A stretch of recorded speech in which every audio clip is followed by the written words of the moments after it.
Hello friends, स्वागत है आपका मेरे चैनल शतामृत किचन में। फ्रेंड्स, आज मैं आपके लिए लेके आई हूँ ये सरसों वाली भिंडी की रेसिपी। ये बहुत ही टेस्टी लगती है ये सब्ज़ी खाने में, और मिनटों में ये सब्ज़ी बन जाती है। बहुत अच्छी लगती है खाने में। तो चलिए देख लेते हैं इसे मैं कैसे बनाना है।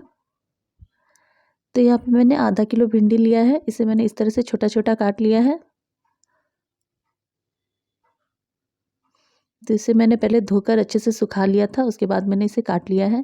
यहाँ मैंने एक पेस्ट बनाया है। इसमें है पीली वाली सरसों 2 चम्मच, लहसुन की कलियाँ 8 से 10 और 1 चम्मच काली मिर्च। इन तीनों को हमने एक साथ पीस लिया है और पेस्ट बना लिया है।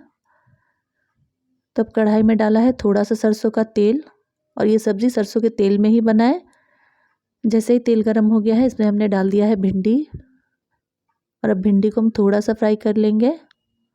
तो जब भी आप भिंडी की सब्ज़ी बनाएं तो शुरू में ही उसे ढके ना, नहीं तो बहुत लिस सी बनती है, अच्छी नहीं लगती है खाने में। तो इसे हमें खुले में ही पकाना है।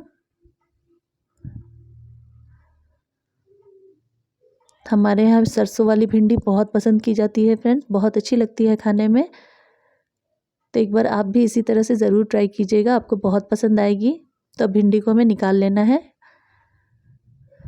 तो हाँ, मैंने 1 से 1.5 मिनट भिंडी को फ्राई करके निकाल लिया है। फिर से उसी कुकर में हम डालेंगे थोड़ा सा सरसों का तेल, और अब यहाँ पे हम डालेंगे पंचफोरन। तो सरसों वाली सब्ज़ी में हमेशा तड़का पंचफोरन का डालें, इससे बहुत अच्छा टेस्ट आता है। आप ज़रूर ट्राई कीजिएगा फ्रेंड्स। तो इसके तड़कते ही हम इसमें डाल देंगे मसाला पेस्ट जो हमने बना के रखा था। अगर आपके पास काली वाली सरसों है तो आप वो भी डाल सकते हैं। मेरे पास पीली वाली थी तो मैंने वही डाली है। और अब इसे हम अच्छे से भूनेंगे। तो इसमें डालेंगे सूखे मसाले, जिसमें मैंने आधा चम्मच जीरा पाउडर डाला है, 1 चम्मच लाल मिर्च पाउडर डाली है, 1 चम्मच हल्दी पाउडर और धनिया पाउडर 1 चम्मच। इन सबको डाल के हम अच्छे से मिक्स करेंगे, और इस मसाले को लो फ्लेम में अच्छे से भूनेंगे, नहीं तो ये कच्चा सा स्मेल आएगा इसमें सरसों का। तो इसे बहुत अच्छे से भूनना है हमें। तब हम इसमें डालेंगे काश्मीरी लाल मिर्च। तो 1 चम्मच के जितना मैंने इसमें डाल दिया है। इससे कलर बहुत अच्छा आएगा। अगर आप ना चाहें तो ना डालें। और अब इसे हम चलाते हुए अच्छे से भूनेंगे। तो देखिए 3 से 4 मिनट भूनने के बाद मसाला अच्छे से भुन गया है और तेल भी छूट गया है मसाले का। तो यहाँ पे हम डाल देंगे जो भिंडी हमने फ्राई करके रखी थी, उसको डाल देंगे, और फिर से इसे अच्छे से मिक्स करेंगे।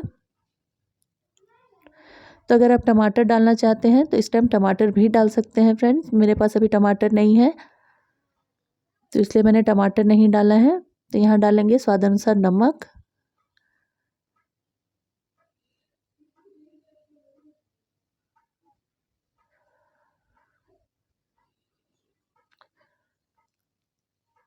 और अब हम इसमें डालेंगे 1 चम्मच के जितना आमचूर पाउडर, क्योंकि मेरे पास अभी टमाटर नहीं थी तो मैंने आमचूर पाउडर डाला है। ये सब्ज़ी थोड़ी खट्टी ही अच्छी लगती है, और इसमें कुछ भी नहीं डालना है फ्रेंड्स।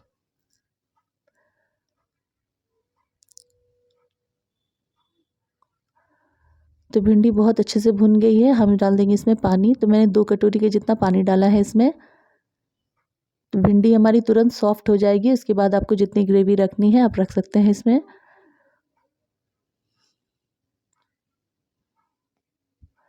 तब ढक के इसे पकने देंगे हम, जब तक भिंडी अच्छे से सॉफ्ट नहीं हो जाती। तो देखिए यहाँ पे सब्जी बन के तैयार है। तो फ्रेंड्स, अगर आपको मेरी वीडियोस पसंद आ रही है तो प्लीज़ मेरे वीडियोस को लाइक करके मेरे चैनल को सब्सक्राइब कर दें, और बेल का आइकन भी ज़रूर दबा दें। तो आप इस रेसिपी को ज़रूर ट्राई कीजिएगा फ्रेंड्स। तो देखिए तैयार है हमारी सरसों वाली भिंडी की रेसिपी। ये बहुत टेस्टी लगती है, आप ज़रूर ट्राई कीजिएगा। और आपको कैसी लगी मुझे कमेंट में ज़रूर बताइएगा। तो फ्रेंड्स, मुझे आपके कमेंट का इंतज़ार रहेगा। Thank you.